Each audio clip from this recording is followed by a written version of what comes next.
We are going to record this meeting, same as last time.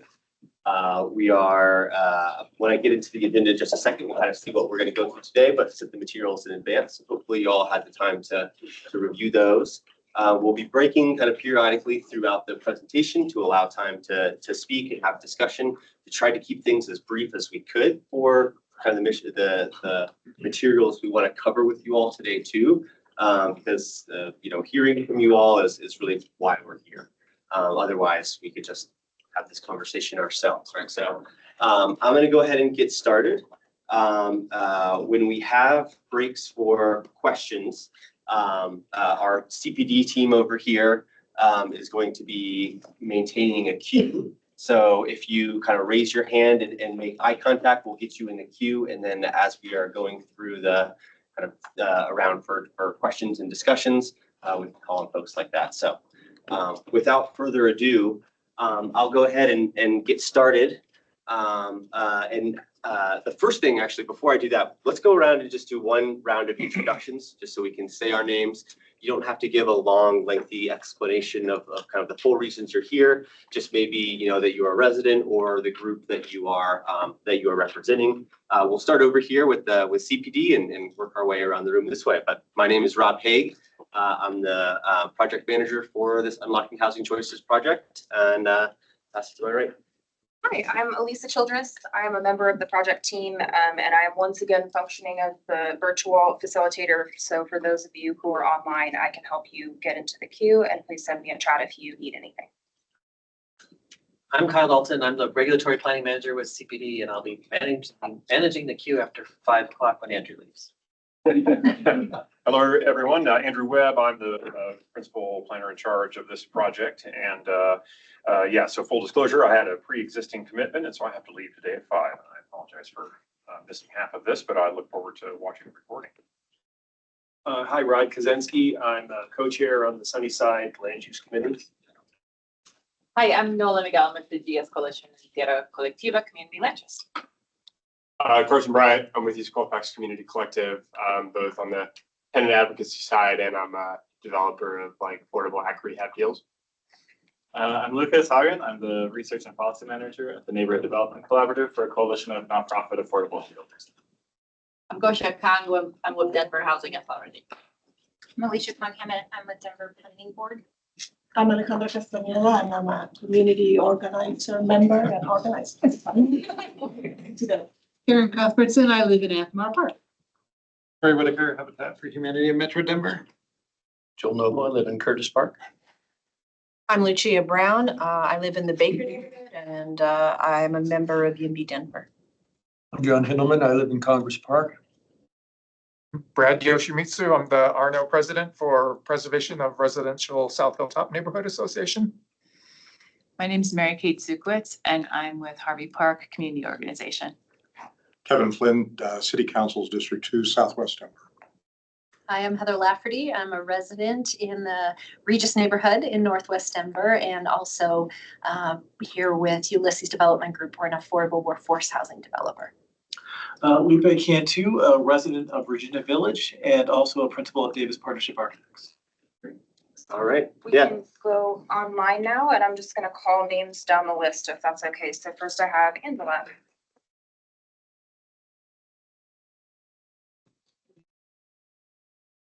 Okay, we can come back. Archer.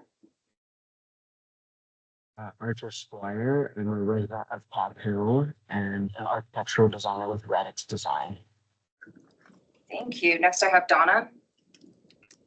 Hi, Donna Garnett, Montbello Organizing Committee, and a resident of Green Valley Ranch. Thank you. Sorry, my camera won't let me see you see me. Thanks. That's okay. Melissa? Hi, I am Melissa Horn. I am the aide to Council President Amanda Sandoval. Thank you. Jeff?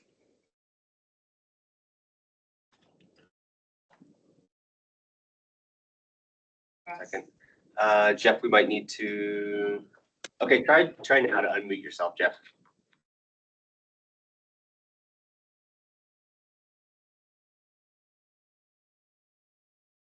Can you hear us, Jeff?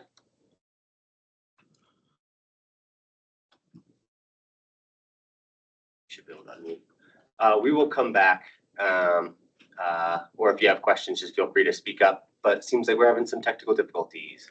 Who's next on your list? Nick.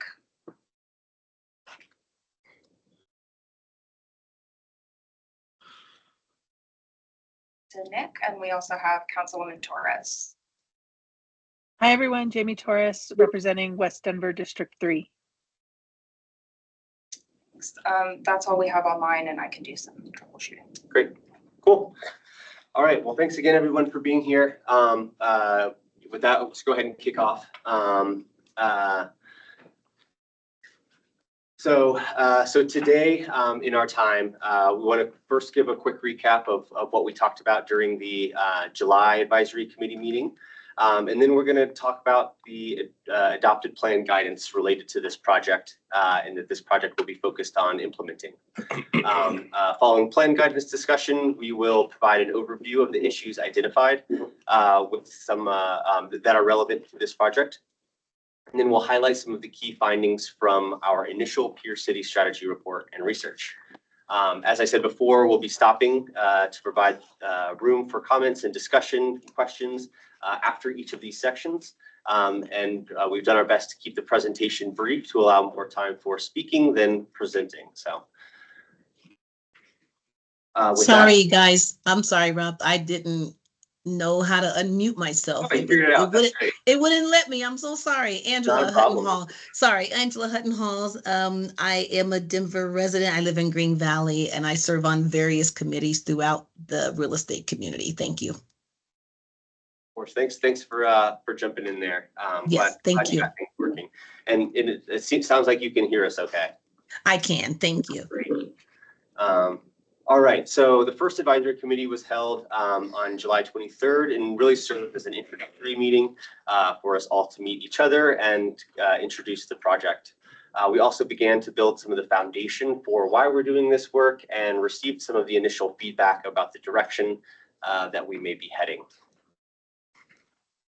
Following that meeting last week on August 12th, the Planning Board and City Council met for their second discussion about this project. The information that we shared with them was somewhat less detailed version of the topics that we'll be discussing with you all today. And generally, both the board and council indicated we're supportive of the project moving forward, but did highlight some good concerns as we move forward with developing implementation strategies and so forth. Some of the concerns were around area plan guidance, which we will discuss today. Look forward to that conversation. Displacement and the evolving housing needs of Denverites. Key recommendation was to remain focused on what this project can address from a zoning perspective.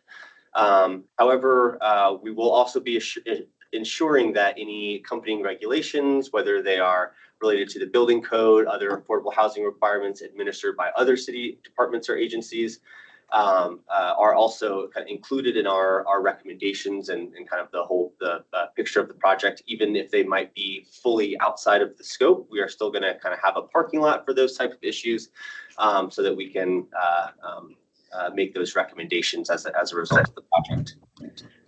We are, however, working very closely with our colleagues in the building, safety, housing, and finance host departments in order to ensure that there is, wherever there is possible work that we can collaborate on, or kind of overlap between their work and this project, that we can move forward everything that we can through this project.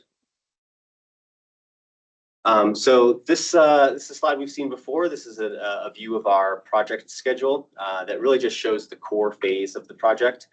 This is when we will complete most of the engagement and strategy development. Moving off to the right-hand side of the screen here, after April of next year is when we will kind of enter the code drafting phase, kind of the technical writing of the code, as well as the adoption process moving through City Council. As most of you are likely aware, the city is addressing some budget challenges that will have a real impact on community planning and development's overall operations and staffing. We're still figuring out how this project may be affected by that, and we will let you know as that situation continues to evolve. That said, don't have a whole lot of details for you right now. Otherwise, we'd be sharing them. And in the coming weeks, as we're working to make adjustments to our work program, we will be, in constant communication with you all if there are any changes on the schedule. Are you all safe?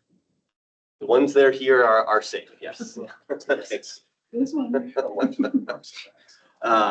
Okay, so now we'll jump right into it and talk about some of the adopted plan guidance.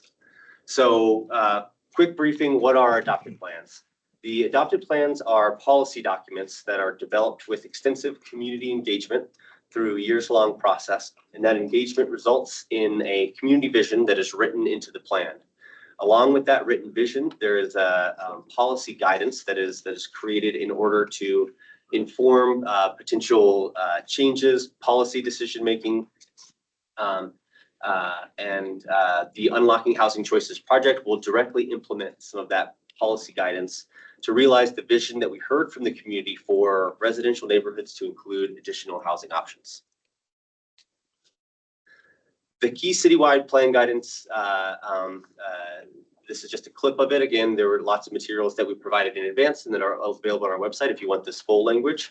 But the key guidance that we're implementing through this project is from Blueprint Denver Land Use and Built Form Housing Policy 2, which tells us to diversify housing options by exploring opportunities to integrate missing middle housing into low and low medium residential areas. So this map shows the future places designated in Blueprint Denver, and the low and low medium places that are specified on that last slide are here in the straw and kind of slightly darker straw color. And you can see how much of the map they cover on the left here. Low, medium, what? So it's low, medium residential, the low residential and low medium residential. Density, That's a great question.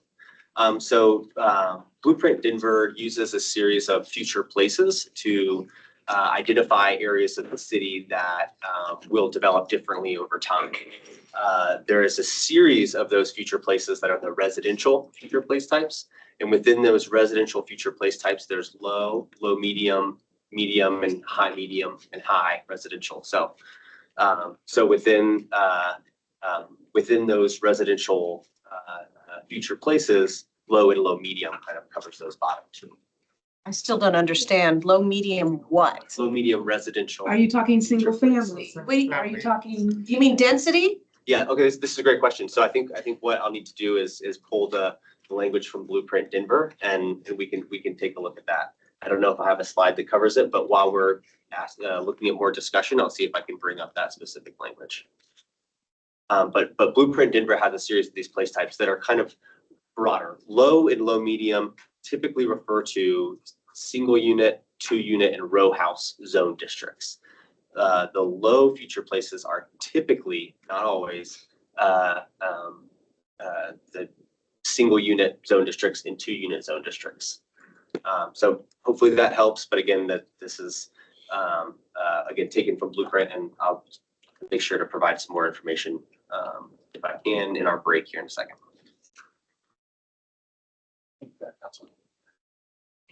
Councilman Flynn. I'll wait till the end. Okay, we'll come to you first.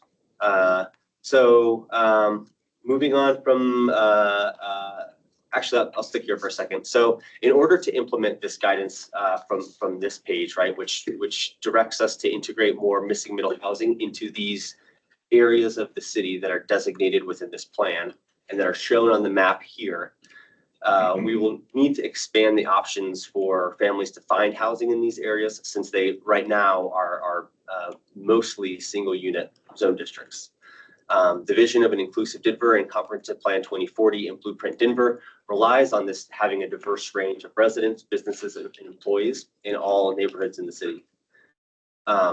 Blueprint Denver says, and I quote, "Areas that become too homogeneous and exclusive threaten that inclusive vision by reducing or eliminating the choice for anyone but the most affluent and privileged." End quote. So that said, we do acknowledge that some of the areas that are mapped here might not feel exclusive or as exclusive as some of the other areas in the city that include this low and low medium guidance. However, but as we move forward, it does become more and more difficult for Denverites to afford to live in these neighborhoods. And this quote also highlights the risk of becoming more exclusive if we don't allow more housing options here, where currently there's nothing more allowed really than what's there currently. So in addition to that citywide plan guidance, our adopted neighborhood plans also play a critical role in fine-tuning the approach as we're looking at citywide projects like this one. Most plans, particularly those that have been adopted most recently, like our neighborhood planning initiative plans, support missing middle housing in low and low medium residential areas. That said, each plan does include slightly different language for what should or should not be included in strategies that implement missing middle housing. It's fairly consistent across these neighborhood plans that the focuses when implementing missing middle housing or enabling missing middle housing, that we should focus on enabling or incentivizing affordable housing. We should preserve existing structures, expand allowances near amenities, near corridors, schools, parks, so on. And that we need to improve design outcomes in house scale neighborhoods. So as Blueprint provides that overarching goal for the project, and the area plans are used to fine tune that approach, again, kind of looking at the details from what we heard from those communities, integrating the approaches for different context specific areas of the city. And certain plans do have specific, more prescriptive guidance than Blueprint that will be used to tweak the approach across, again, different contexts. The project will need to carefully consider area plan guidance, calling for certain areas to remain predominantly single unit. We will need to balance these recommendations with the broader citywide goals in order to find a way to retain the spirit of those plans, accomplish the goals of those plans, avoid and mitigate any potential impacts highlighted in those plans, and still address the overarching citywide goals. So with that, I'm sure we have some more questions. And then I'm going to try to find that information from Blueprint Denver, and we can also tee up we have a question to you at all or as well. Thanks.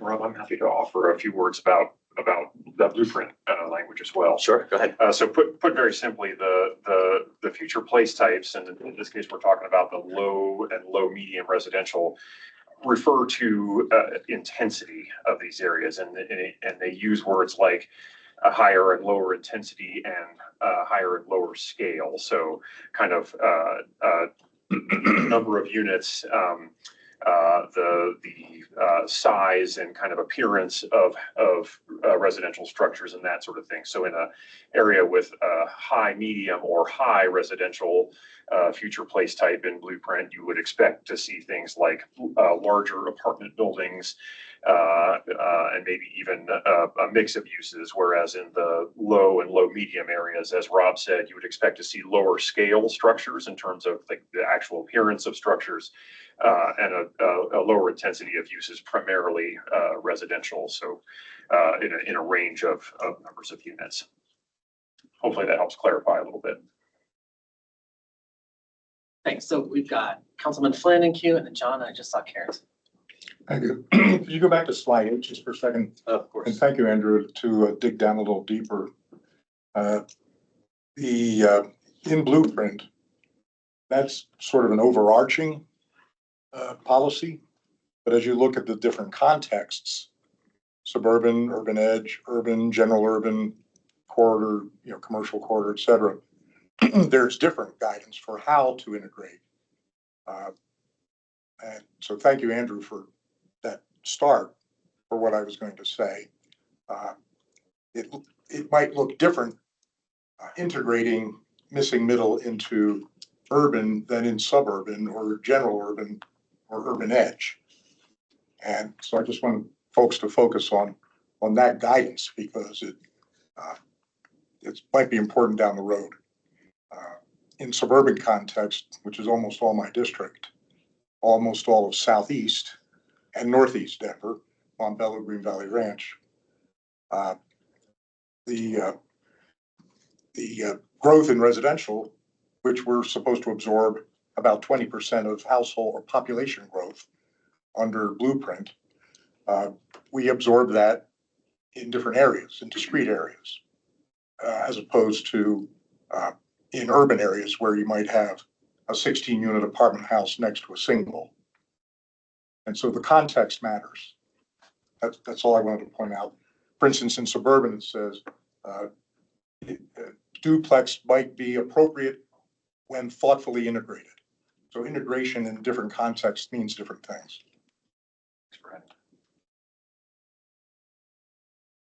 All right, John?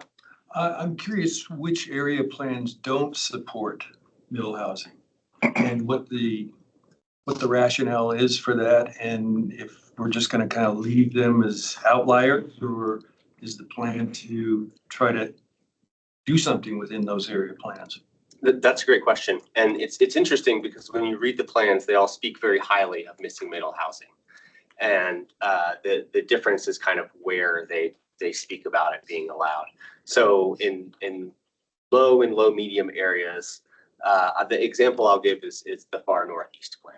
The language in the far northeast plan, I think I could pull it up here too, says that the areas will retain the same use and lot size as they currently do, or something to that effect.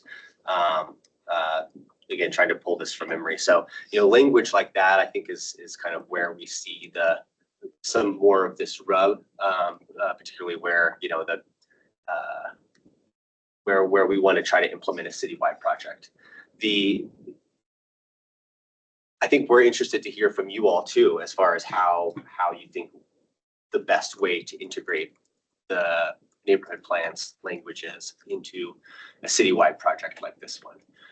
We would like to find a way to integrate it, because this project succeeds at the highest level when the development can be kind of spread for all neighborhoods, and neighbors who maybe want to live in a neighborhood in the far northeast planning area can, but might not be able to afford a single family home there, but want to live in a residential neighborhood on a residential street, a duplex that looks like a home or something, might be appropriate there, and is something that we've heard is a need as well. So we're looking for ways to work with that language as well.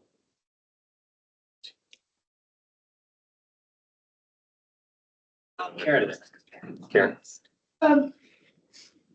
Although I've been deeply involved in zoning issues for the better part of 30 years, I still don't know lingo, and I'm sure there's other folks around here who don't speak housing every day. Intensity, can you substitute variety for that word? Because intensity means nothing to me. Can you substitute the word variety of housing? Dense type. I think of intensity as kind of a sort of quantification of things like size and number of units in a single development and that sort of thing. So I'm trying to think of another way to speak to that. Maybe scale go ahead, Alicia, I'd be interested. Different numbers actually describes it as scale and type. Okay. So, and I think type is really important because we're talking about middle housing in the context of a typology, right? A type of housing, an actual physical, right? What we think is a range of units in a building, in building forms, which would be, right, duplex, triplex, quadplex, right?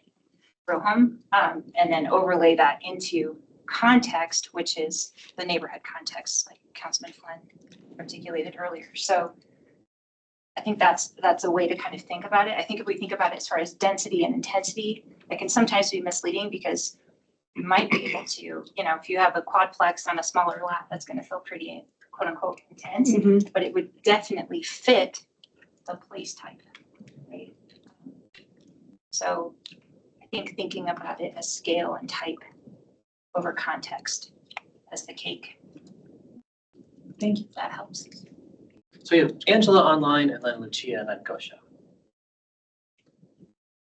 Thank you so much. I had a question, Rob. You were saying about this form or this slide right here where it says integrate into different neighborhoods. So I just want to be clear, when you say you would want our ideas of how we integrate that into different neighborhoods, is that done on a neighborhood or basis, and who is actually putting together the plan? Is it RNOs? Do we have to work with the registered neighborhood organizations? Because I'm confused about when you're asking us, how do we do that? What are our options, I should say? That's a great question. So this project will do that, right? So this is the project that will make the changes to the zoning code that enables or allows these missing middle housing types into low and low medium residential areas. The city, in addition to being broken up into zone districts, is also broken up into different contexts. There's a suburban context, urban edge context, and the urban, and then beyond urban, general urban and urban center. But for our purposes, we're just focused on those outer three: suburban, urban edge, and urban. Those are the ones that have this future place designation. So this will not be like a neighborhood by neighborhood type of solution.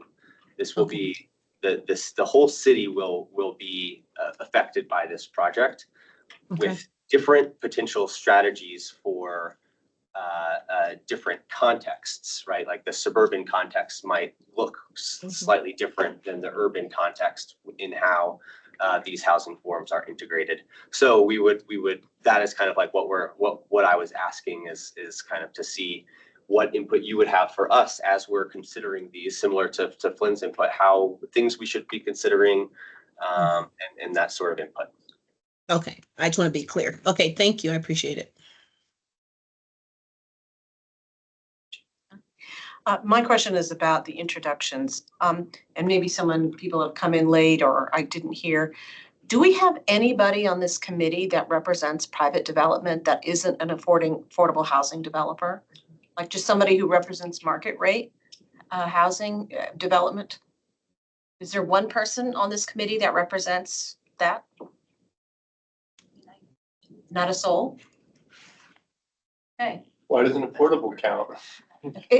It does. Absolutely it counts. But I would also, in addition, to have another voice, multiple voices. There are lots of affordable housing voices on this, which is great, but there also needs to be market rate voices because the people who develop at market rate, have other thoughts about how development needs to occur and how things pencil out for them and the incentives that we use.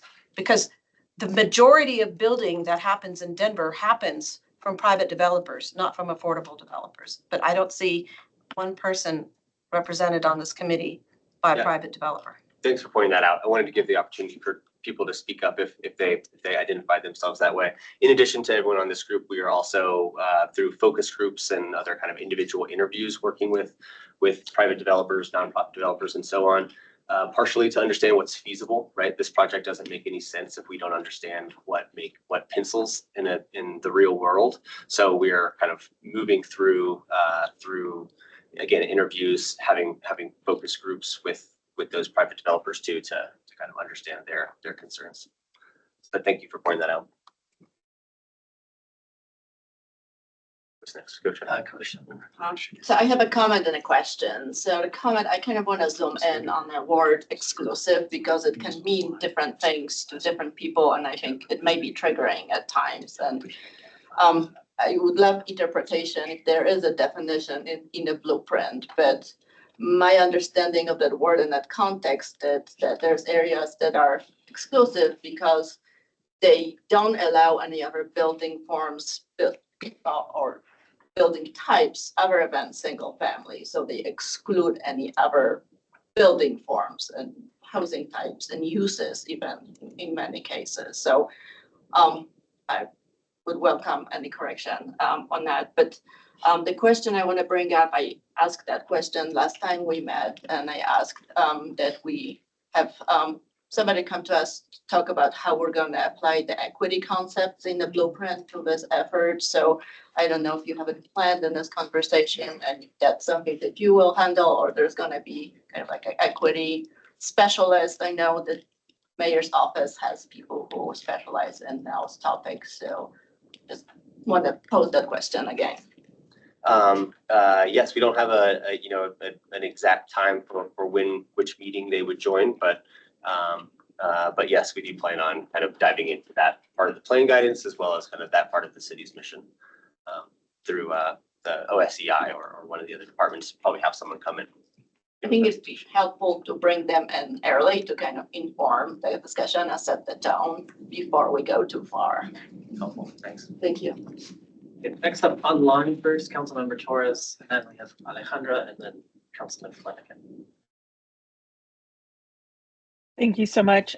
Wondering, Rob and CPD team, if any of your research indicated other cities that have adopted something like this, tailoring the building envelope depending on neighborhood context and what was being built. So, for example, in a particular area, if somebody's building a duplex, it might have X square footage above ground versus a triplex, which might have a little bit more square footage above ground versus a quad, which might have a little bit even more. Just wondering if there's any grading that you've seen that other cities have adopted. Yes, we have seen that, and it's something also that has shown to be a best practice, not only from other cities' information, but also academic studies looking at this as in the uptake. We'll talk more about this during the Peer City review section, but yes, that is something that we see quite regularly in other cities that have had successful uptake. Great, thank you.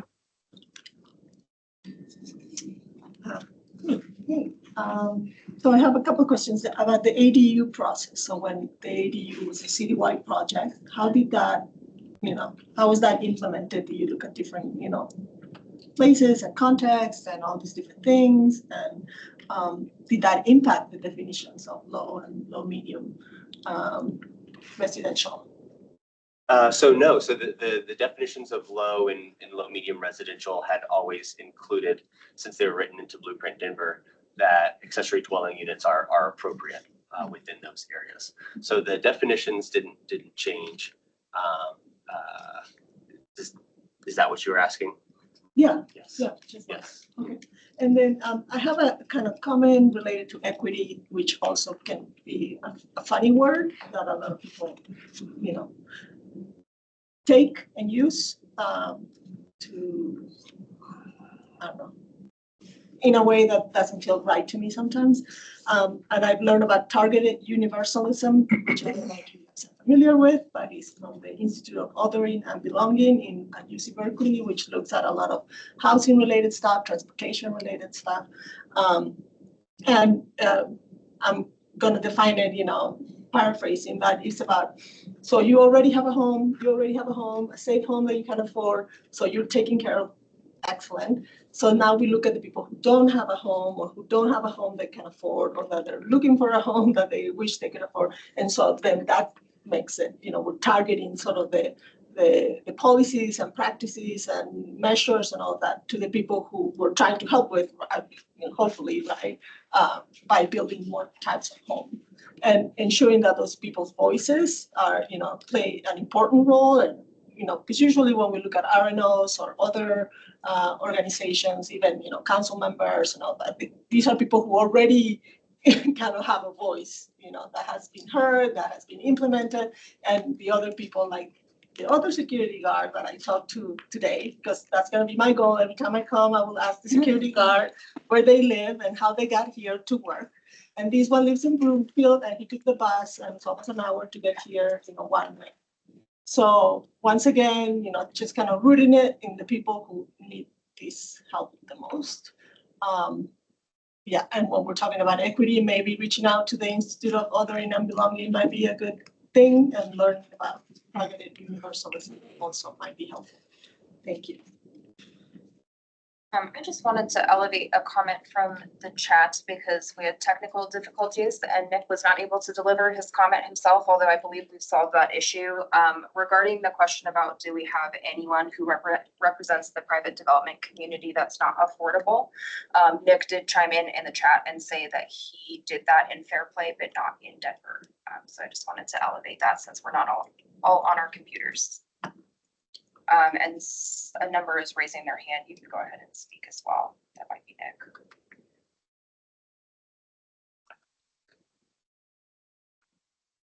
Go ahead online. Check again. Okay. The 703 number, if you're a community member, you should be able to unmute yourself now. Can everyone hear me? Yes. Yeah, I'm not a private developer in Denver, but I am looking for opportunities. But my dad and I did do a small development up in Fairplay from a private standpoint. So I do not represent affordable housing from a development standpoint. But I can understand it, but I don't personally represent it. Then thanks for sharing that. Have anyone else in the queue? Back to Councilman Flynn. I see the. Although I would say from a private development standpoint, I do see middle housing presenting some opportunities if the city is flexible with allowing middle housing where there's single family housing currently.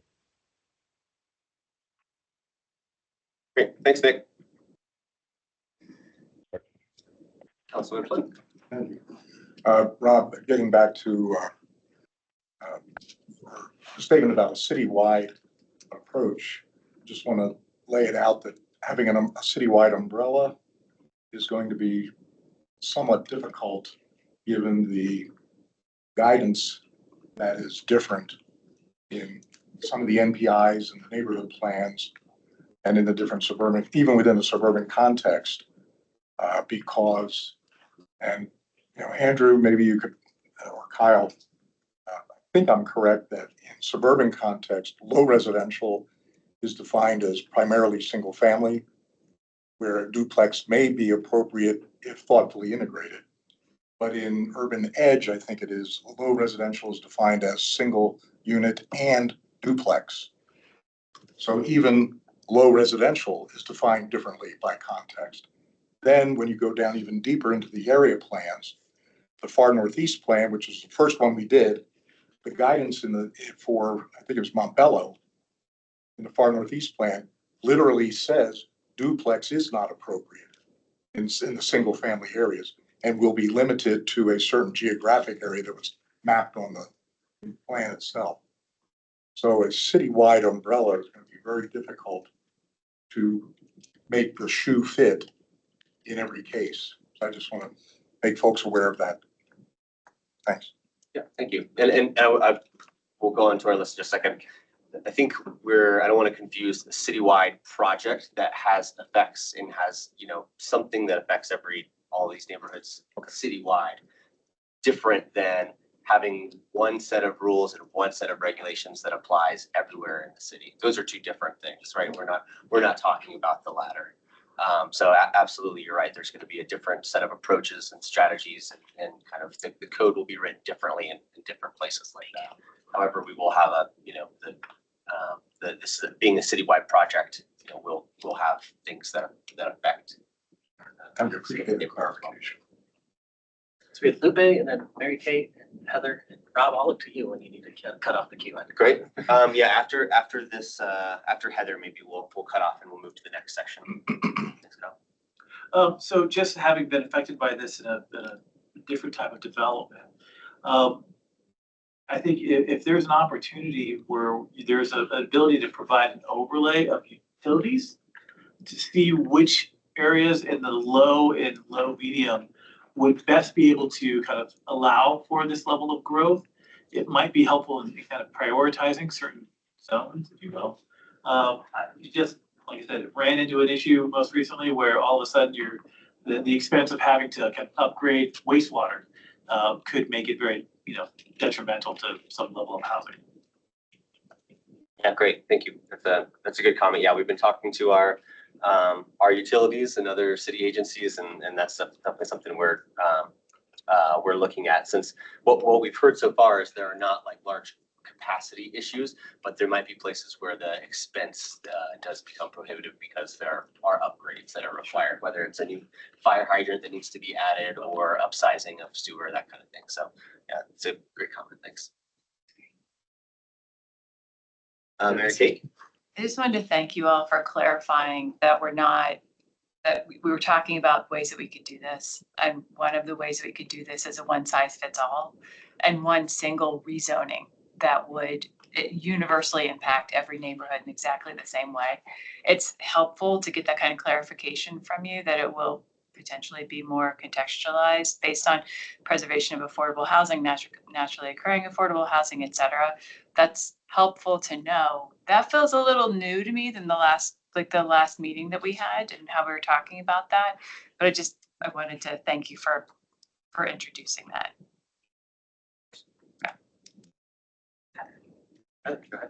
Yeah, two questions. One, and they go together, I guess, but one, does every neighborhood have an area plan? Because as I read through this, like I didn't see my neighborhood reflected. So curious about that. And then second, how beholden are we, given the examples you shared, council member, that there can be these like nuances that are a little bit specific and may reflect, different biases towards development.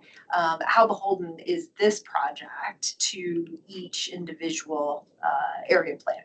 Yeah, that's a great question. So your first question, no, there are neighborhoods that don't have either an area plan at all or a modern area plan. It might be 30, 40 years old. So in those cases, that's where we would rely more heavily on the citywide guidance in those locations.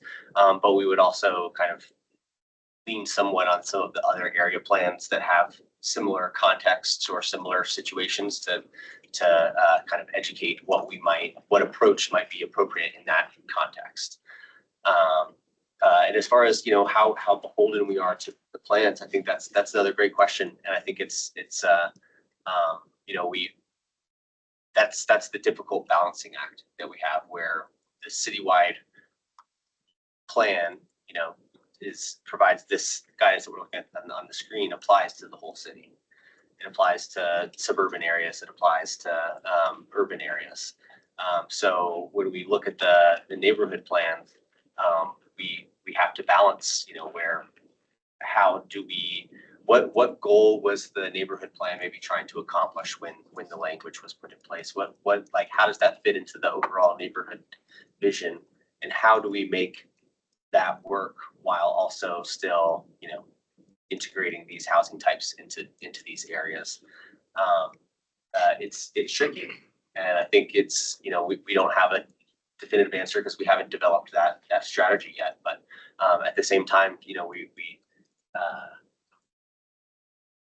planning and zoning have been used in the past as exclusionary tools, and I think that plans sometimes still carry that language, especially older plans.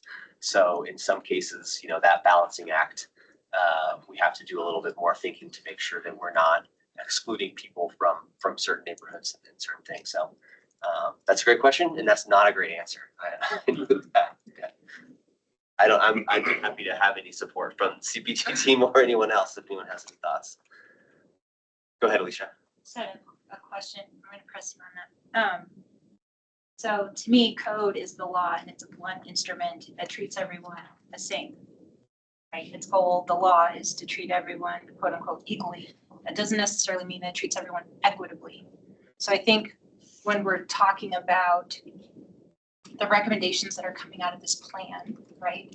Plan guidance can be equitable because they're essentially a series of policy recommendations, but what we end up with is going to be zoning, most likely.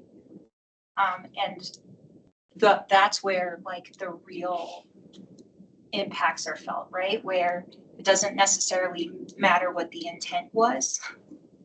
And so I think it's important that, we do continue to have really clear clarity on the difference between the two. I think we can achieve equitable policy recommendations that will help impact the city-wide plans and guidance, But I think the real challenge is to come out with code, right? Which it will be implemented. And so that's the real challenge. And I'm not necessarily sure that that's what this group is going to be able to weigh in on. I think the policy recommendations and the plan guidance, yes, but I don't know about, it hasn't become clear to me yet whether or not we're going to have a zoning conversation later. I know that's been kind of in the setup, but I think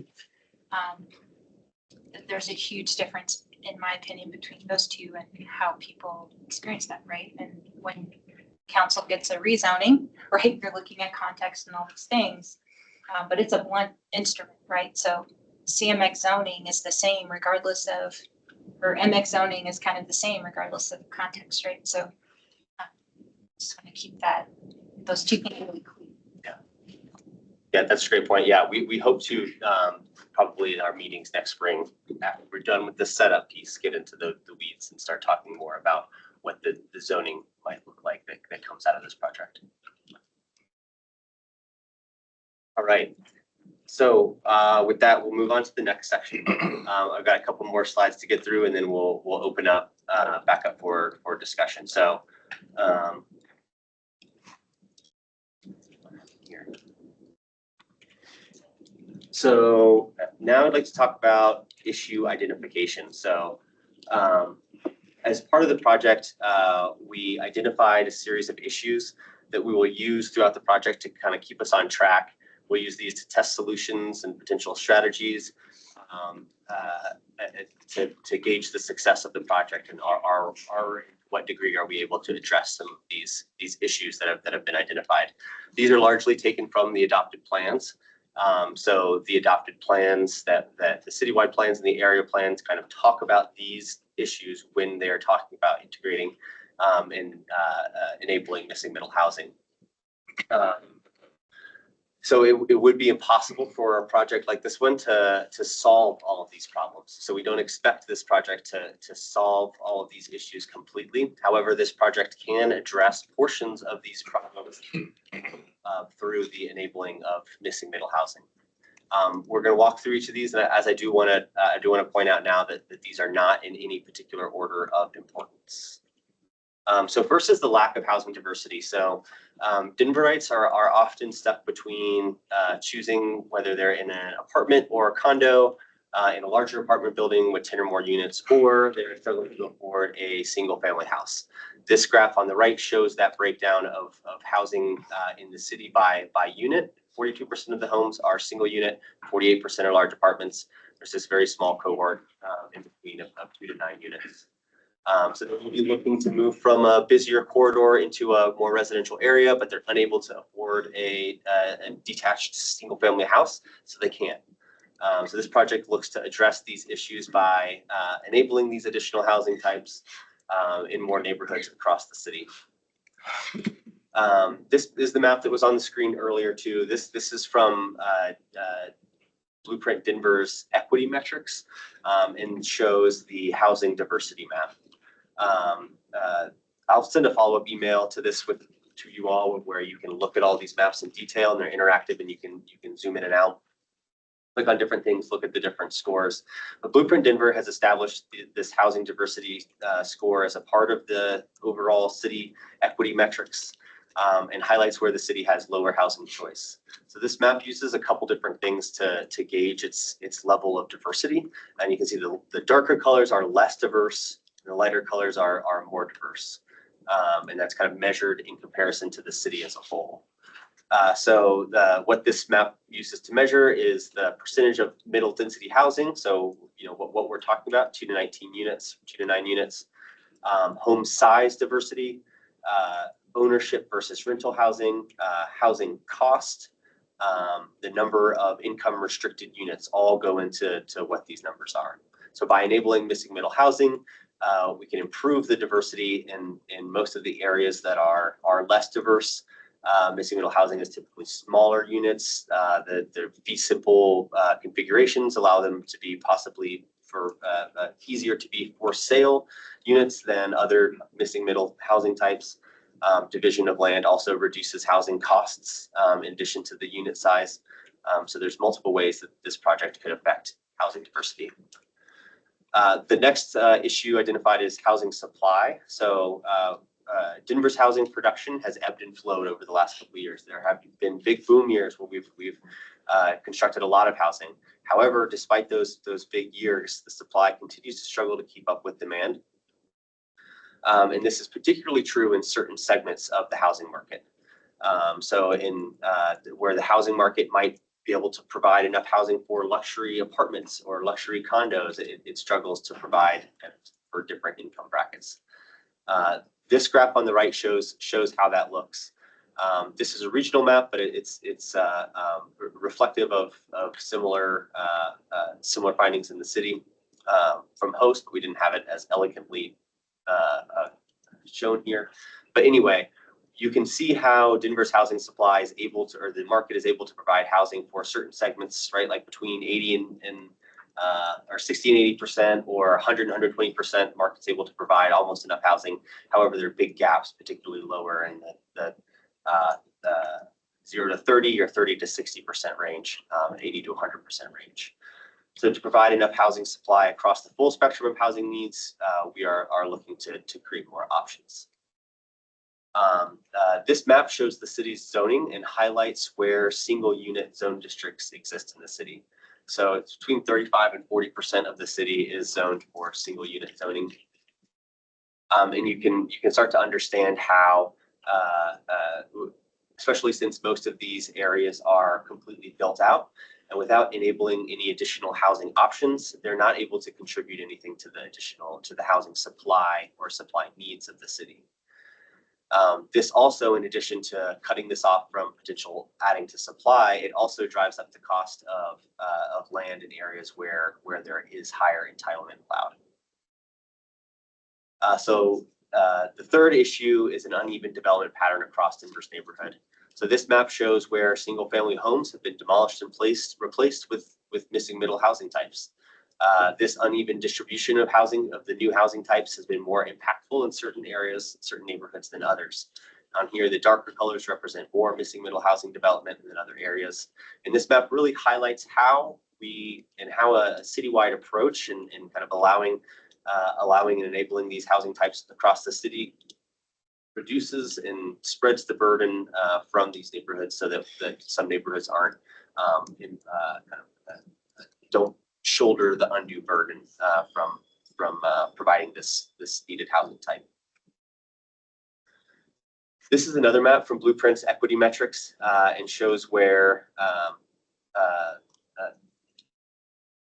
the most vulnerable areas to involuntary displacement are. So again, darker colors are more vulnerable to involuntary displacement.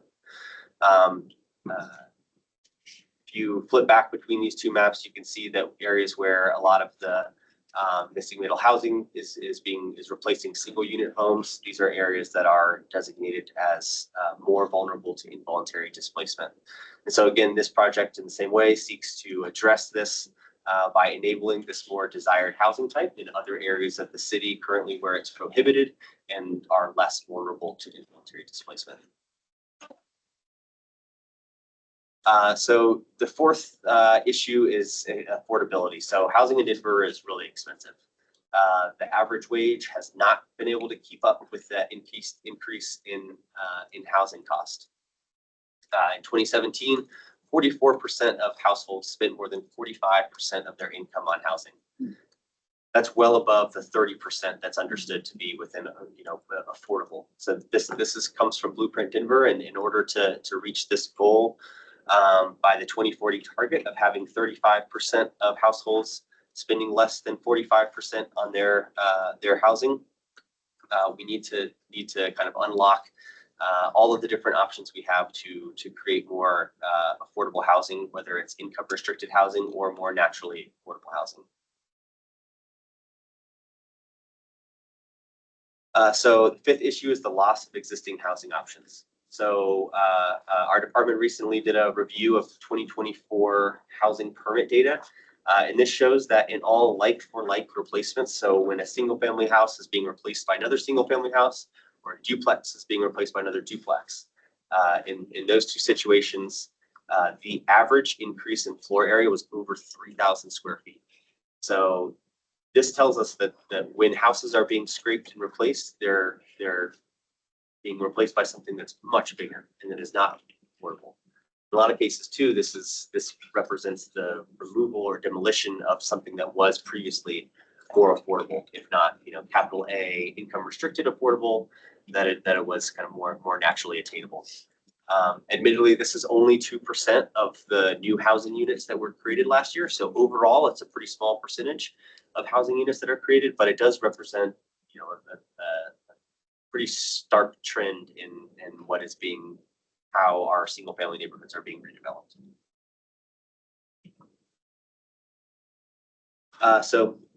The last issue identified is that new housing doesn't fit with existing character. So this kind of goes hand in hand with the last one. We regularly hear about how new housing development within house scale neighborhoods or within our residential single family neighborhoods and duplex neighborhoods don't fit with the character of those existing neighborhoods. And the new development tends to max out the existing envelope or the existing envelope about what you can build according to the zoning rules. This is resulting in houses in duplexes that are much bigger, much taller, more massive than the surrounding houses. As one of the strategies highlighted in all of the plan guidance, the citywide plan guidance and the area plans, that implementing and enabling more missing middle housing goes hand in hand with updating our building form requirements to make sure that infill development, what's being built, does a better job of being compatible with the existing fabric of neighborhoods. So with that, I will first open up for questions or comments before having any questions for you, but go ahead. Looks like we've got Lucas, Kosha. Councilman Flynn was first. Okay. Lucas, Kosha, sorry. Yeah, I just have a quick request. Could we put some numbers or proportions, maybe it's an email follow-up, to the new homes being built or the number or proportion of missing middle housing types that are being built in vulnerable neighborhoods versus non-vulnerable neighborhoods? And could we do the same for the number or the small or naturally occurring affordable homes being replaced by larger homes? Yes. Those numbers would be really good. Yeah, I'd be happy to follow up. I'll send that to the whole group. That'd be ideal. Yeah. Who is next? Councilman Flynn. Could you go back to slide 16? I'd be happy to. Thank you. Our last meeting, we talked about what is the neighborhood. And I think the answer was it's the statistical neighborhood. And this is census tracts. Is it possible, maybe it's not because the data might be by percentages and all those different factors might not be available on the neighborhood level as opposed to census tract level. But when I look at the far southwest corner, I see the different colors. I know that there are a great number of 2 to 9 unit row house types, duplex, as well as single family, and then large apartment complexes. So is it possible to redo that map, blending all the census tracts together into the neighborhood level? So Marston, Fort Logan, River Valley, Harvey Park South, College View, and everything all the way out to Green Valley Ranch, so that we see an actual neighborhood level lack of diversity or more diversity. Yes, I will look into that and see what we can do. We might be able to like overlay some of at the least we can overlay where the lines are for the neighborhoods. I might follow up with you, and then if it gets to something that you're looking for, then we can share with the group. That sounds Okay, good. that'd be much more helpful than just the census tract level, because I see some really dark areas next to some light areas, but I know they work together as one, one from one to the other. You don't even know you're going to a different census tract. Doesn't make a difference. Now, go ahead to the one Advance the slides. Next, next. Just keep going until you tell me to stop. Next. That one. This one. That one. This is change from single family to middle housing. Is that rezonings, or is that scraping of a single and construction of duplex or triplex already entitled? It's already entitled, so this is based on the permit data. Okay, because I don't see Loretto Heights on there. There are a great number of 2 to 9 unit row house types, detached row homes, on the order of something like 350. They didn't have to demolish single family houses to build. Aha. That would be. Okay. So that's what I wanted to highlight here. So this doesn't reflect where new middle housing is being constructed, Not completely. just where it's replacing a single. Correct. That's right. So my goal isn't necessarily to replace a single with a duplex. It's to provide more variety in whatever way, whether it's infill or what have you. So is it possible to show that on a map? Absolutely. I Yeah, think this is a little misleading. we have that. We'll share our whole series of maps with this group too. That's a great idea. And then one more maybe? That one, yes. And I think the gentleman over there was getting at it. I haven't seen many neighborhoods where houses were demolished and replaced with duplexes that were more affordable. They were less affordable. And the people who used to live there are moving to suburban areas where we have more naturally occurring affordable singles. And so I don't know how it's not necessarily true that providing duplex or row house type is going to bring more affordability. And I know that we're talking about this all along the way. Do we limit square footage? Well, if we limit square footage, we don't necessarily make it more affordable, because limited square footage makes the house more expensive per square foot because it's smaller, but you still have a lot of the same fixed costs. I just want to make sure that we keep that uppermost in our mind. Right. Yeah. Because I haven't seen many neighborhoods, I said this last time, where we've added density and made it more affordable. We made it less. Right. Yeah. This highlights an issue, I think, with our building forms, right? With our single unit duplex building forms, that they allow something so much larger than what exists in neighborhoods currently. But you're right. When they're scraped, a lot of times it's speculative, and someone is scraping it to replace it with something much bigger that they can make. They want to make more money. Right. Thank you. So a lot of hands went up at once. We together tried to get a few. So the time we had Gosha, then Karen, then Rodney, then Councilmember Torres online. And if your name wasn't called, you want to be in the queue, flag me here and I'll.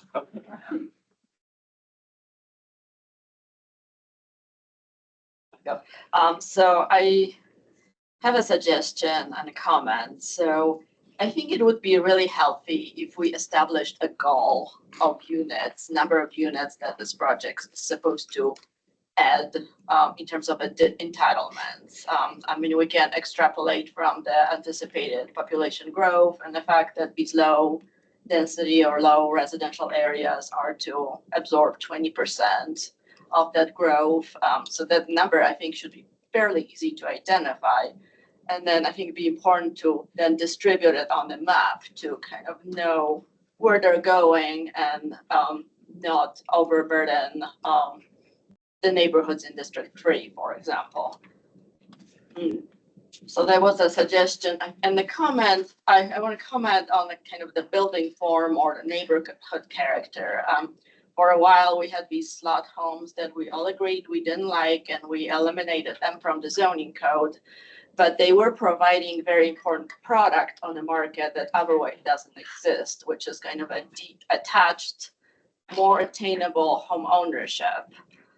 So we eliminated that tool, which admittedly was kind of a loophole of developers getting into a zoning code. But we eliminated that tool and didn't replace it with anything else. So we essentially don't have as attainable home ownership tools to deliver to the market, whether it's so I think that's kind of important component of the conversation, to acknowledge that those buildings were built and the market absorbed them, like they're not vacant. So maybe we don't like them, but people bought them because that was the product that was on the market. And we need to come up with another way to kind of fill that void. Thanks. Yeah, great question and comment. I like the thinking about what we want to see and what would be helpful to think about it, right? The citywide goal and things like that. That's great. Thank you.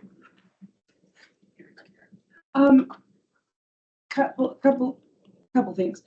The gentleman over there with the flat name tag, so I can't read it, started to bring up what I was actually at the top of my list, is that I don't want to say robbing from Peter to pay Paul, more like providing for Paul for Peter, and Paul ends up paying. And what I mean by that is infrastructure. For instance, in my neighborhood, we don't have dedicated storm sewers.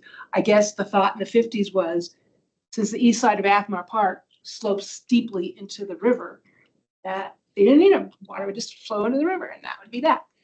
But I worry about decreasing the amount of permeable land, what that will do. I worry about the strain on the electric grid. Littleton was just, whole portions of Littleton was just out. And in Athmar Park, a few years ago, we were getting 20 outages a day. And we had to actually finally appeal to the PUC to get Excel to take care of that, because at 20 a day, because it couldn't handle the current. So I worry that we are now going to add to that burden.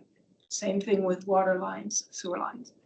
So just want to, since this is, in fact, going to end up being zoning, that we don't provide Peter with a solution at Paul's expense. That's one thing. Then something else, are we trying to unzone the ability to do scrapes? I mean, is that what we're trying to get away from by doing this, to add, or are we, is that part of what the goal is here? And that's just, I'm putting that out. And then also, you mentioned that people couldn't afford to buy single family homes, and yet we're still talking about single family homes as being the goal, the desired thing to have. And I'm struggling with how to, and when I say single family, I don't mean mom, dad, and kids.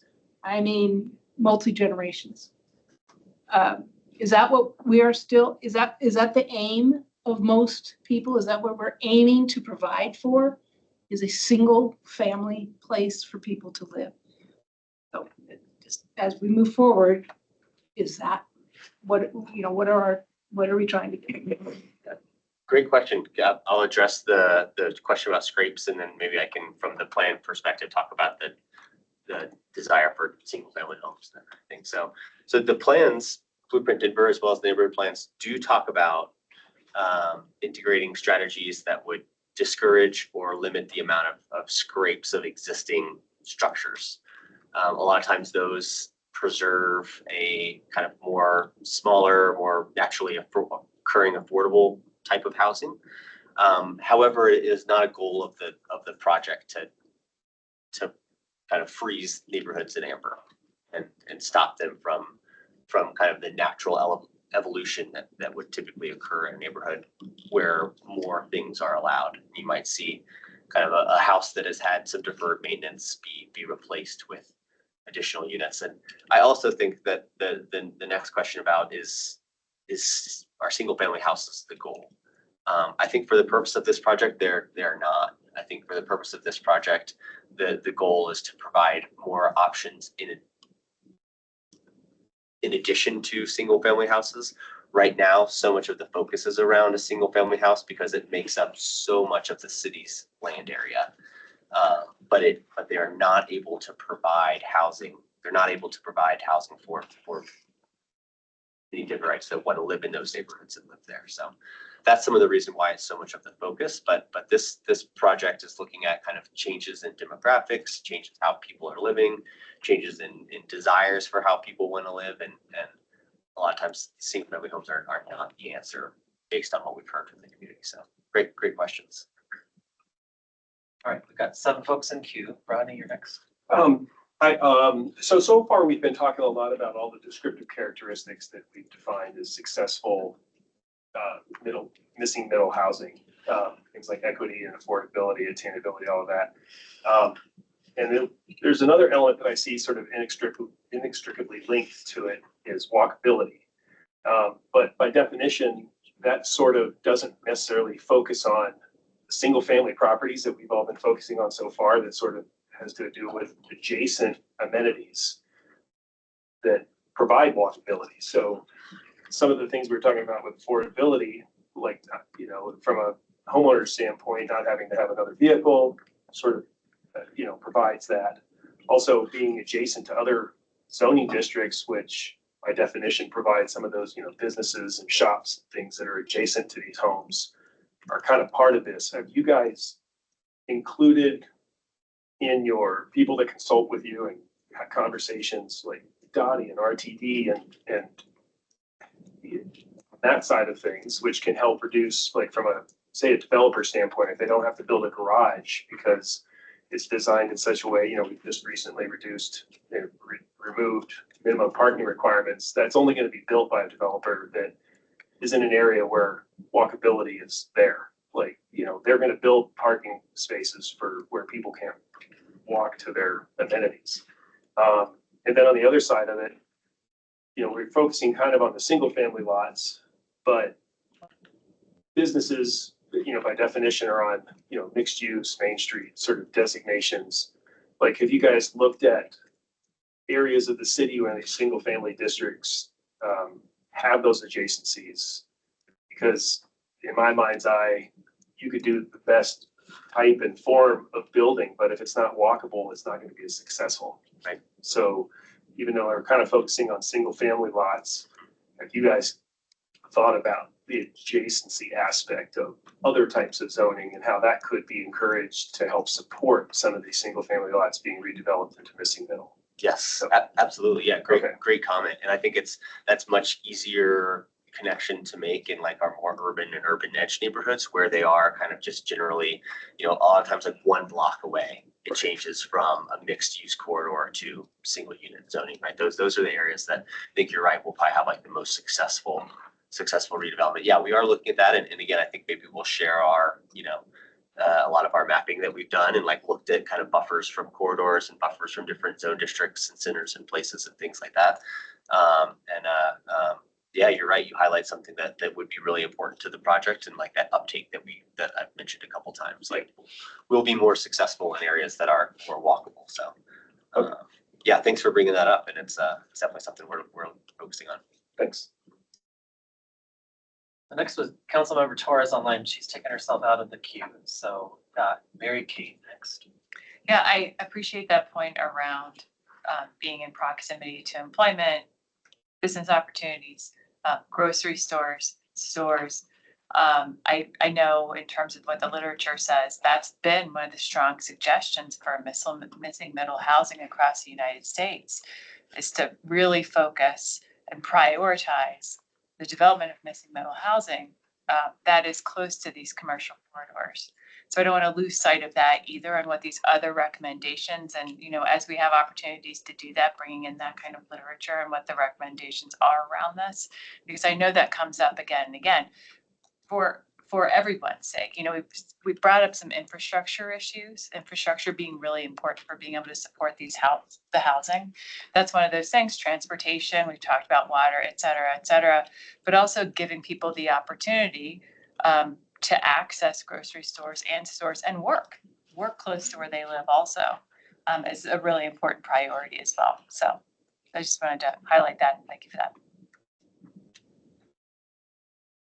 Okay, so we have Lucia, Alejandra, Nola, Joel, and Okay. I have a few things. So first of all, you mentioned the term luxury housing. that is a marketing term. It's not a real thing. It's just market rate housing. And they try to say it, hey, this is luxury. But if you look at what was something that was built and marketed as luxury in say 1980, it's just average housing now. It's just a marketing term. And I think we should, and it's a loaded term. So I think we should be really careful about how we use that word. The other thing I wanted to talk about was neighborhood character. That is kind of it's a little bit of a dog whistle. That picture that you had of the kind of modern structure next to the 1920s bungalow, that is the neighborhood character. That becomes the neighborhood character. As you said, we don't want to freeze our neighborhoods in amber. So we're designing for the future. And I kind of like this modern house next to this little bungalow. You know, I live in Baker and we have just about every single home type you can imagine. And it is whacked because we have everything. We have Victorians, we've got modern, and that kind of eccentricity, that is our neighborhood character. And that is, I think, one of the reasons why Baker has been really welcoming for new developments, and from big multi-unit apartment buildings to row houses to penthouses to Section 8, you've got it all. And that is the neighborhood character. Neighborhood character changes over time. The neighborhood you lived in, your grandparents lived in, is different from the neighborhood we live in, which is going to be different from the neighborhood our grandkids live in. So again, the use of the word neighborhood character is a little bit of a dog whistle for keeping people out.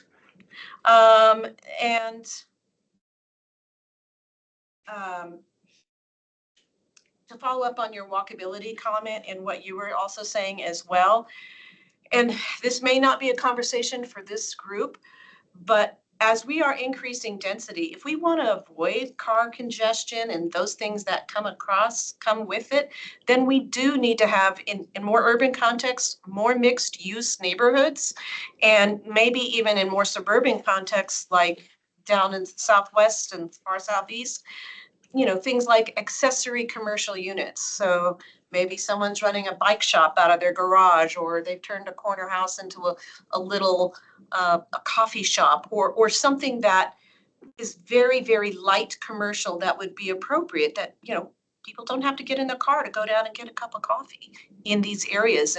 And so as we're increasing density in areas that haven't had it before, you can't really do it and be successful at it unless you also start adding in these other things. Otherwise, you're just going to create a lot of problems that come with congestion. So, and those are my comments. Thanks. Next. Alejandra. Thank you. So I guess I'll take over that neighborhood character comment, because I hear it a lot in my neighborhood, and I wonder oftentimes, like, who decides what the neighborhood character is? Like, when does it get established? How far back do we go?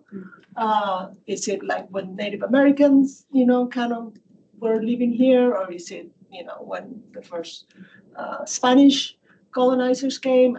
I don't know. So I think maybe trying to be realistic as to what that means, and who decides what's pretty and not pretty and ugly, like the slot homes. Like, I live in the Berkeley neighborhood near Tennyson Street, and OMG, everybody hated those things, but I see them and I think they're, you know, yeah, maybe I don't think they're pretty, but a lot of people, you know, there was an article in Denver, right, about how for so many people it was more affordable than buying a single family home.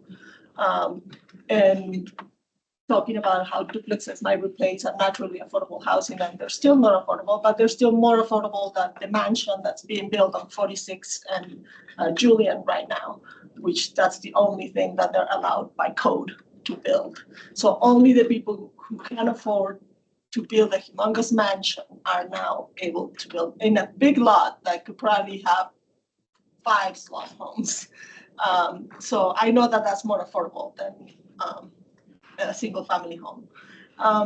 The other thing I was wondering if we could get an update or a briefing or something of the conversations you're having with other agencies. Like, I'm really interested in climate action, sustainability, and resiliency and what they have to say about this. Denver Department of Public Health and Environment, we know that housing is a social determinant of health. How are we taking that into consideration when we're looking at all these things? Walkability, transportation, the housing and transportation index, all of those things. So what conversations are you having with these agencies so that we can be informed as well? Thank you. Yeah, that's great. Thank you. All right, who's next? Nola. Hi, I had the same questions about that map with the dots on it. We've developed several duplexes and a fiveplex that I didn't see on the map, so I'm kind of wondering why they aren't on there in Swansea. So just a note of like how that data was collected or something seems off.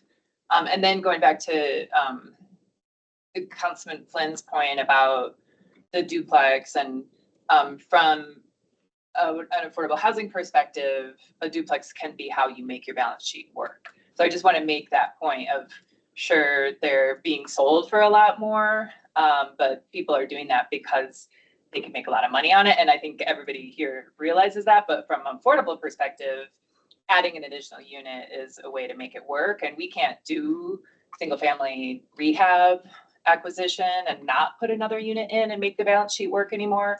So adding an additional unit is an affordable housing strategy if it's connected to deed restrictions. But it's also a strategy for profiting.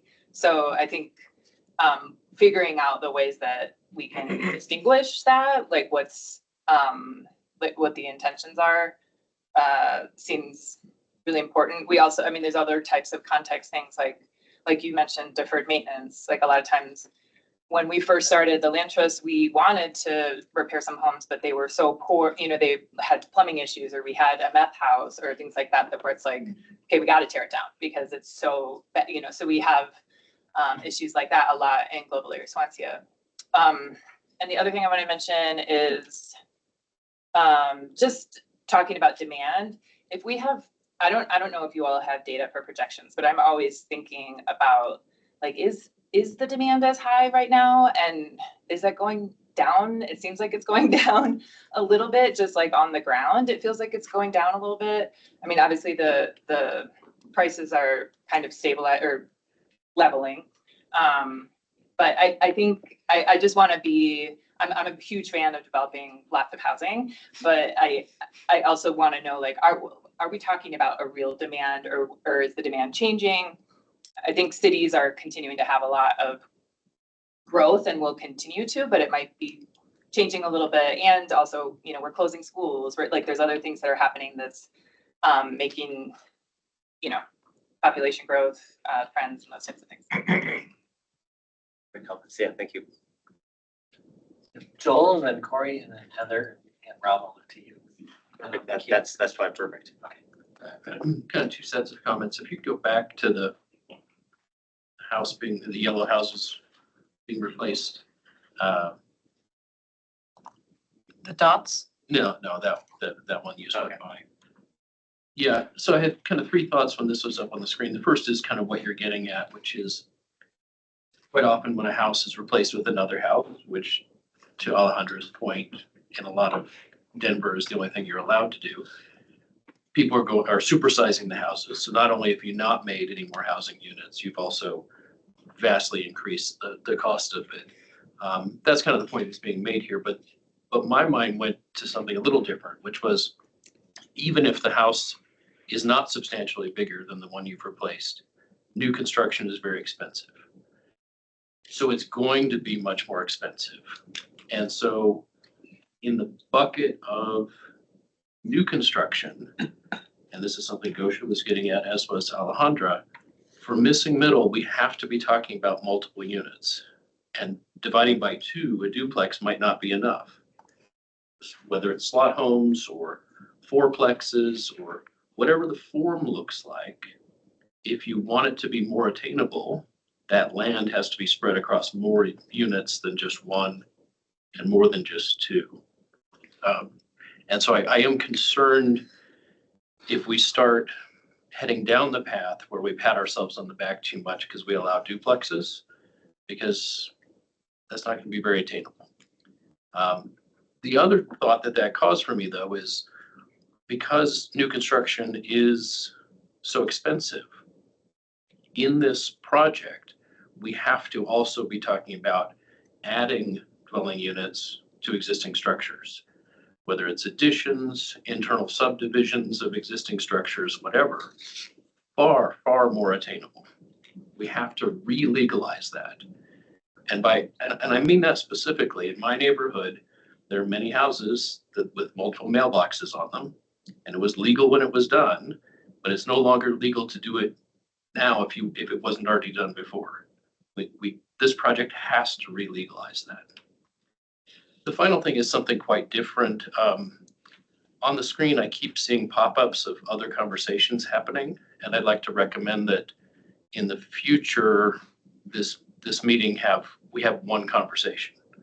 I know it's tempting if you're on Zoom to be having another conversation, you're multitasking, you're participating, you don't have to wait for your turn, you can just be in the chat, but it's very frustrating to have a sense of missing out on half the conversation here. Good, agreed. Corey. I've heard quite a bit, some kind of other priorities pop up. We're very focused on housing in this, unlocking housing choices. And I've heard walkability, commercial, sustainability, equity. Those are great things. But I think it would be helpful for you all to help us understand where those are being addressed within the city, if they are being addressed in other initiatives, so that we can really make sure we can focus on housing and feel confident that those other priorities are being handled elsewhere. Because if we try to solve too much with this one project, we're not going to solve anything. And then the second thing I think would be really helpful to all of us is if, those maps were great. I think you can tell that we're wanting information. And so if we can get a data set, a map data set that's splicing certain things by context. I mean, you talked, we're focused on suburban, urban, and there's a third one. Edge, urban. Those, if it's spliced by those, if it's spliced maybe by neighborhoods, if it had information like, the percentage of certain types of zoning, the typical lot sizes, even the kind of, what's the market rate for the housing in that? Because our strategies are going to be very different based on those things. We're not going to go in and buy a $1.2 million house and demolish it and build a fourplex. That's just not going to work in certain neighborhoods. Whereas we might be able to go buy a $400,000 house, demolish it, and build a fourplex. And so for us to start looking at those maps and really understanding the different kind of makeup of these areas, so we can start thinking, what are those different solutions that we can come up with that work in those different areas would be really helpful. We can definitely help give you guys some data. Thanks. Who's next? Heather, and then we'll move on to the next piece. Real quick, I just want to add to Nola's comment about the duplex and affordability. Habitat for Humanity used to build a lot of duplexes in the West Denver neighborhoods. And when the duplex zoning was eliminated 10, 15 years ago, it wasn't that Habitat went and then started building single family affordable. They stopped building affordable in those neighborhoods. And so I think it's an important comment that, we are always thinking that, okay, profitability is a terrible thing, but yet there's different ways that we're reaching affordability. And so I just wanted to comment on that. But my question is on the slide that had the supply demand bar charts, if you don't mind going back to that one for just a moment. What really kind of struck me was actually the 120% AMI and above, and the amount of demand. So on the far right, the amount of demand for housing at that for those income levels. And I guess my question is, does this chart take into account people who are at a higher income level who are absorbing housing at a lower income level? Does that make sense? So, somebody who's at 120% AMI, who's taking a unit or using a unit, a housing unit of somebody that could be affordable to somebody below that. And so I'm just curious if this takes that into account. Yeah, I'm not sure. I have to look at it. And again, I can send that as part of like the, Okay. the follow-up to. Because I think that would be, if that's not, or if that is somehow into this data, I think it would be interesting then to think about, okay, so an affordable, or I'm sorry, and a duplex, yes, it may be more expensive than what was scraped, but is that giving, I'm all about affordability, don't get me wrong, but I am curious kind of how that data reflects this. Yeah, Are that's a good you, question. so can I clarify what you're trying Yeah. to say? So you're thinking this person here who's making 120 could be going somewhere else and freeing this unit for somebody? I'm just curious how that is, how that is, because there is that demand represented in the higher incomes. I'm just curious how that might be affecting some of the more naturally occurring affordable housing for people who are at Lower lower income. Thank you. That's incredible, because that is something about when we talk about building enough market rate housing and then watching, because that's what people are wanting, and then freeing up those other units that these people were in. There's a term for it, and it's called filtering. And we haven't even discussed that yet, but I did see it in your peer review, Peer Cities, or maybe it wasn't in that. Maybe I was reading something else. I've been reading so much stuff lately, but that is really an excellent point. Well, and also there was, sorry, No, I was just reading this is good. For you guys all to talk to each other. from the Pew Trust that says the new housing slows rent growth most for older, more affordable units, right? So as you create new housing, those older, more affordable units get freed up and the rent, slows, the rent increases slow down. So it's a really good article about that. We need to move on to this one really quick. Go ahead, Lucas. Have that data right here. Okay. Yes, I can We send just it. share it then? Yes. Do we have a way to communicate with each other? You should have each other's emails in the emails that we've been sending. Yeah. But Not do another Slack channel, yeah, sorry. Or can we use the team already established for Actually, I can look into it to see if there. that would be great. It's all in one place. And yes, and emails are just nightmarish. Should be.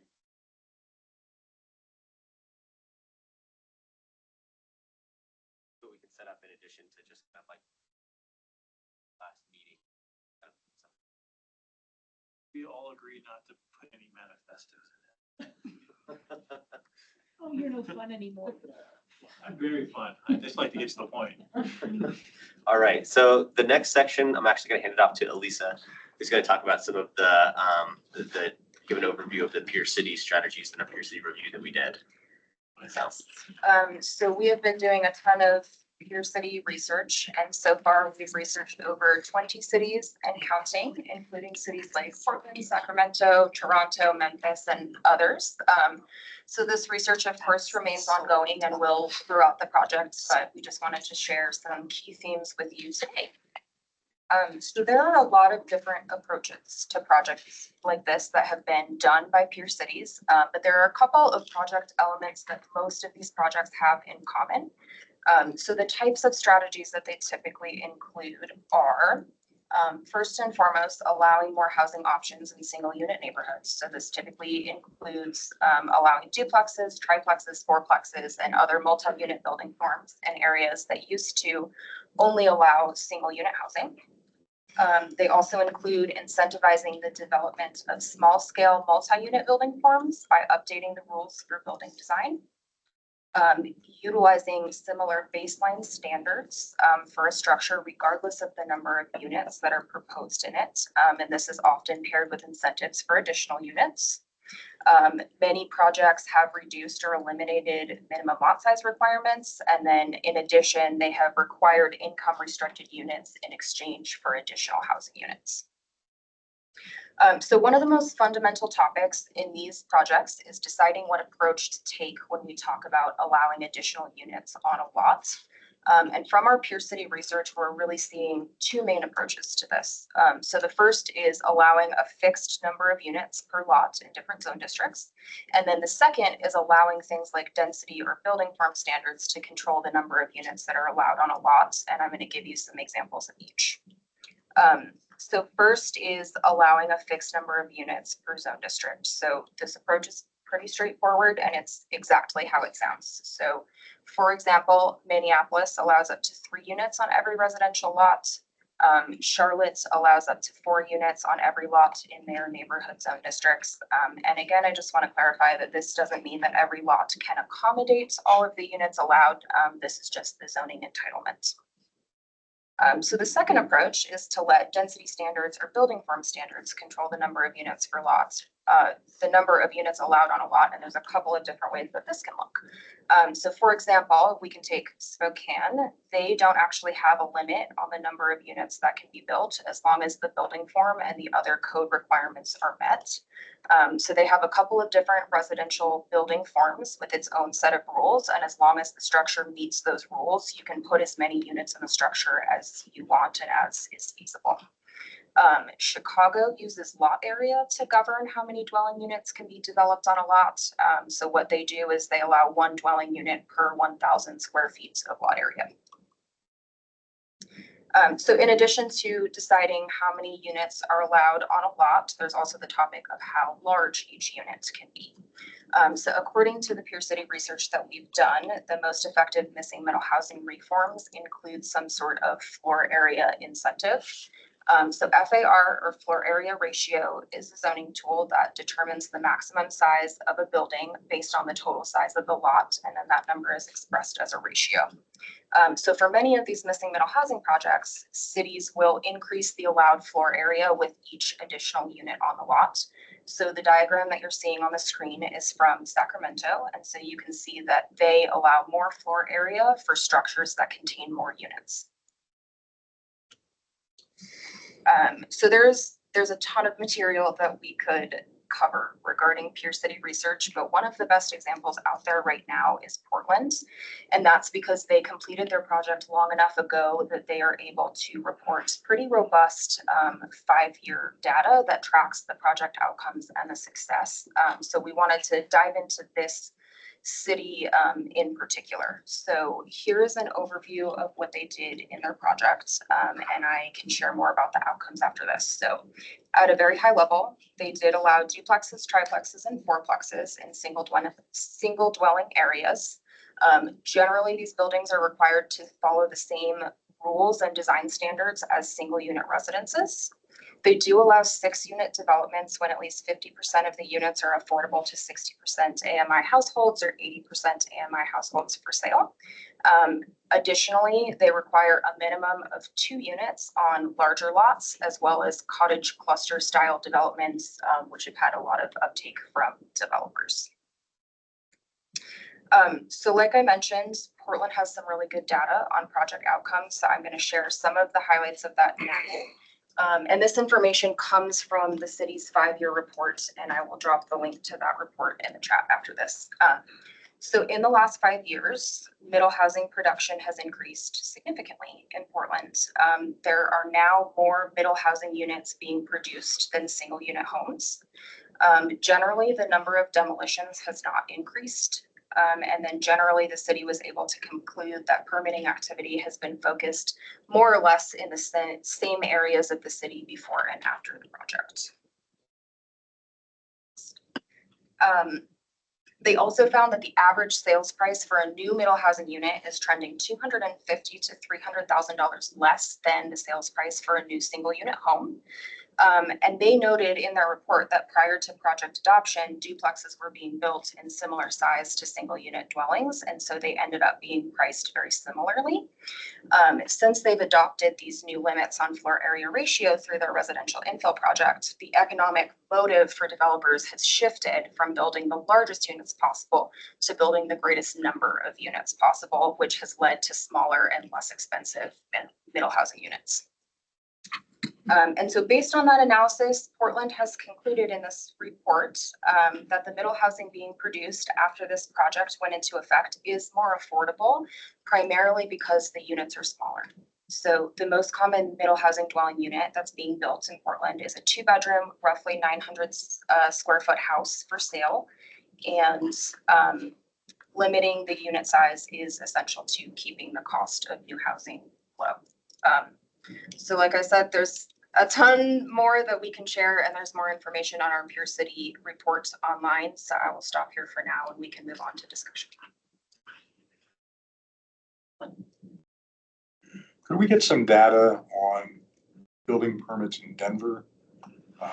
Because I'm not feeling, I don't get all the way out to the far northeast all that often, that there's not a whole lot of single unit developments being built in the city as opposed to duplex or multifamily, small multifamily, large multifamily.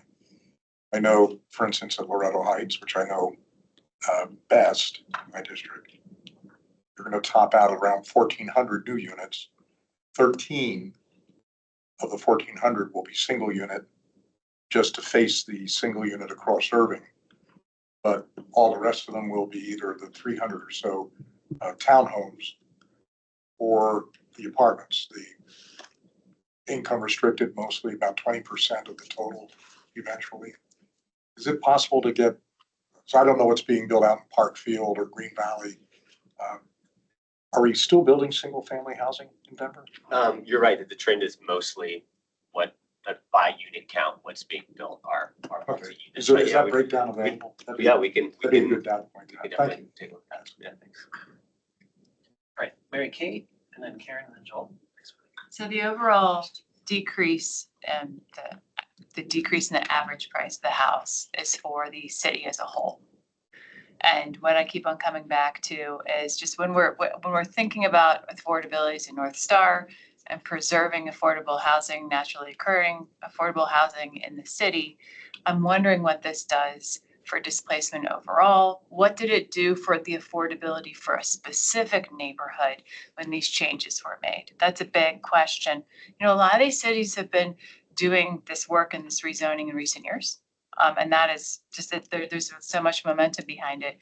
And my question becomes around kind of neighborhood disaggregation. You know, one thing that caught my attention, I don't know if it was the materials that y'all provided us or somewhere else, but Portland did a displacement analysis as a part of their original planning. And I'm really curious about that. I'm really curious about a displacement analysis under different kinds of options. Listen, we've been throwing out a lot of ideas here. One is yes, no, zoning, yes, no. Another is the envelope and the form and what that does. And so I have so many questions about what our efforts could do to neighborhoods like my own that continue to have this housing that is relative to other parts of the city, naturally occurring affordable housing. And so I'm wondering if y'all have data from Portland or other cities that have done this. And I know it gets complicated when we start to talk about form and what the options are. But that is a real question that I have is like, overall, the average went down, but how do we know how it affected different neighborhoods and the affordability for those specific neighborhoods? You know, it's one thing to say this would be cheaper for somebody who lived in central Denver if they moved here relative to what they had in their neighborhood. But what does it mean for the people who live in that neighborhood as well? So I don't know what data there is out there, but. Yeah, we can definitely share all that. Who's next? Karen. Yeah, my very parallel to that is what mine was. We saw the slide that said that permitting is still about in the same areas. Well, what were those areas? Were those the areas of highest income or were those the areas of lowest income? In other words, are we still shoving burden? And I don't want to call it burden. Housing shouldn't be a burden. But are we increasing density in the same neighborhoods? Is that what Portland did? Or did their country club neighborhood get a whole bunch of new duplexes? Right. So very much along those lines was my question. Yeah, great. And I don't know if those data are available. It is. I don't know off the top of my head the answer. I remember seeing that the areas that were scored for highest likelihood for displacement did not experience the highest displacement after the implementation of the project. But I don't want to speak any more than that off the cuff without having the data, but we'd be happy to share that with you. Yeah, we can share that with the whole team. And can we have some sort of displacement analysis for Denver, like the options that are on the table and some sort of analysis for displacement? Yeah, we can. Something we I'd could like to drill reach out to into you to over see- time. To make sure exactly that I'm understanding exactly what you're asking for, but I think that's definitely something we should explore. Right, Rob, you've got 10 minutes left. We've got All right. Joel, then Councilmember Torres, Alejandra, Rodney, Nolan. All right. I have a question. I don't know if you're gonna get through all 6. That's great. We can take until the end of time. We don't have any more material. So at this point, we're through, our next meeting is currently scheduled for September 10th. So if we run up until time, that's all I needed to say. So at that, I'll just kind of hand it off to Joel. From the slides and the different strategies that peer cities have done, I just want to grasp onto 2 things. First was removing minimum lot sizes. In 2010, when we introduced the new form-based zoning code, we kind of went overboard trying to tailor and even shrink wrap how the broad concept of like an SU, a single unit zone district, worked in different places. So you've got 3,000 square foot lots, you've got 5,000 square foot lots, you've got 10,000 square foot lots. So we made the A variant and the B variant and the C variant.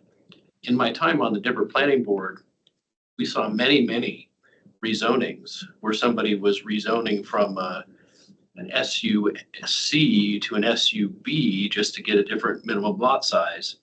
And when we looked at the maps, they tended to be neighborhoods that had a variety of lot sizes. They just sort of grew up that way. And someone decided in 2010 that the standard was the C size or something.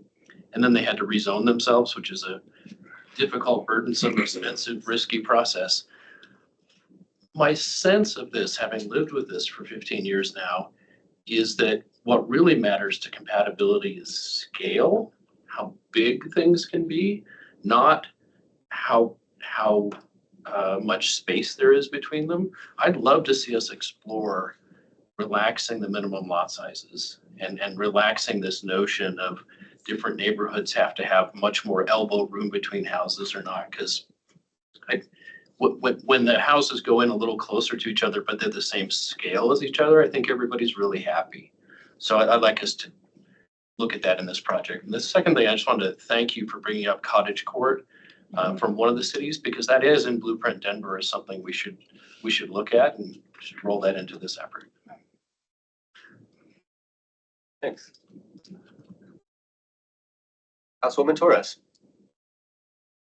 Thanks, everyone. I appreciate everyone's comments. In particular, there was somebody seated next to Councilman Flynn who I saw was commenting and asking for displacement data. Thank you for that request.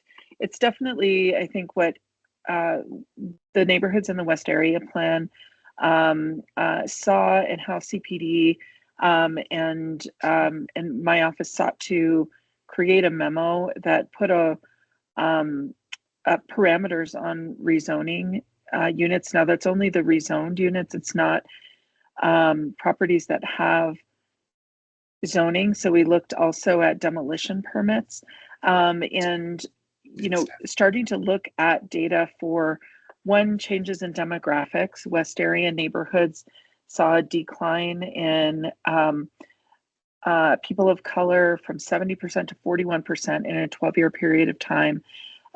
We were disproportionately where demolition permits were being pulled. One of our neighborhoods had 97, where the average of Denver neighborhoods was 27.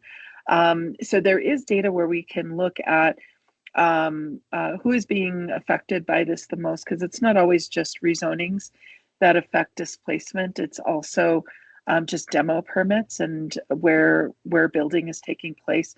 We're seeing the whole spectrum of housing getting built. But I will say, since we've instituted this memo giving us guidance on rezonings, we have still seen projects come through and they are including an affordable housing commitment.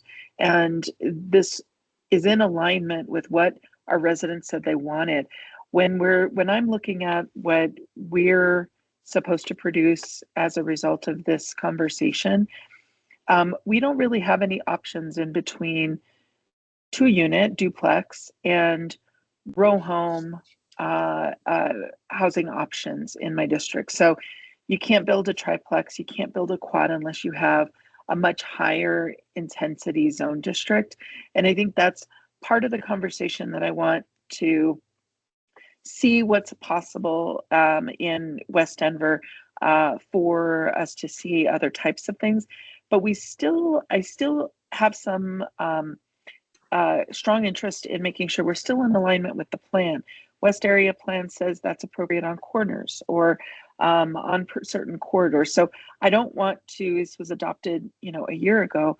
I don't want to totally abandon the kind of input that came through during the West Area Plan. And I know not everyone has a modern plan. There are more neighborhoods that are getting kind of rolled up into the queue. But that's been our experience. And there was a prior speaker who's absolutely right. When I think it was Corey, when folks are looking at building, they're going to look at building on a property that they can get for $400,000 as opposed to $1 million, and could try to figure out what they can put on that. And we are seeing row homes or duplexes almost exclusively in West Denver. Thank you, Councilwoman. Alejandra. Yeah. Just like equity can be used as a way to avoid change or to keep certain people out or in or whatever, I found that affordability is also used in that way. A lot of people who live in Northwest Denver who do not want this to happen say, well, I don't want that, but how do we make housing affordable? We do want affordable housing for people, but I don't want triplexes or fourplexes. Also, displacement can be used as a sort of weapon word. I have found. I feel like we need to acknowledge that we found ourselves in this situation because of decades of lack of supply of a diversity of housing choices for different people at different stages of their lives, for different ones. And so we are trying to fix a humongous problem, right? And some of these examples that the council person in District 1 has brought up, like Jefferson Park or these other areas that, suffer a lot of densification really rapidly and displacement and all of that, was because it was like here and here and here, right? Not across the board. We weren't all sharing the burden equally, not the burden again, because housing is not a burden. We should all agree that dignified, affordable housing that's healthy for the people who live in it is a universal goal for us, and that everybody should have access to that. So I worry that by talking about displacement and make sure that they are affordable for sure, that we're gonna never get to building more housing for everybody that needs it. And then one more thing was about, I thought we were going to talk about like community outreach and the public meetings and all of that. I don't know if I missed that maybe at the beginning when you were showing the timeline, right? But I'm really curious as to how we're going to do that and to ensure that we are engaging the people who need it the most. And that who are usually historically excluded from these conversations and planning processes. Thank you. Thank you. So we have 1 minute. We might have time. Rodney, do you have something quick? Yeah, well, it sort of expands on the corridor aspect I was talking about. We have a lot of corridors in our Sunnyside neighborhood where those corridors, like 44th and 38th, where there's still single family lots along that corridor, which I felt when Blueprint came out, it should have all been done like Main Street or MX, something or other. are you thinking about those areas along those corridors where we could get rid of it, sort of like get that, go back to the character of the neighborhood? You know, I'm afraid that like in Sunnyside, if we convert these single family lots to these, you know, missing middle, we'll end up fighting it again like they did over on Tennyson, trying to get DO8 in there. Where they were trying to stop those single use structures going in along the corridor, and we'll be back scrambling, trying to put another design overlay in, because we automatically opened up, you know, hundreds of single family lots to single family use. Right, right. Yeah, I think those are the kind of negative outcomes that we'd like to try to mitigate and, you know, be sensitive around that. Yeah. And it just bugs me when you look at the zoning map. Come on, take the corridor. I don't like the spots. Yeah, that makes sense. Well, thank you all for being here. Unfortunately, that is time. I really appreciate all the time that you guys have put into this. It sounds like a lot of you guys have done the reading and looking into the data. We will be back September 10th is our next scheduled meeting, where we will start to look at kind of the direction that we might be headed. In the meantime, I think we've got a lot of data and maps to get you guys. And we'll see if we can kind of have an open channel for more discussion and asking questions. Thank you all. So thank you all so much. Yes, yeah, leave your name tags. If you've made any corrections, we'll Thank you. Yeah, it does. Yeah. I would be doing the same thing. I know I won't find it like this.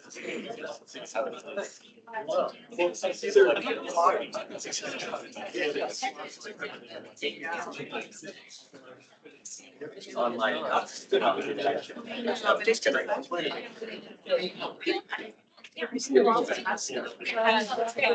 Yeah. Like, having an incentive that real estate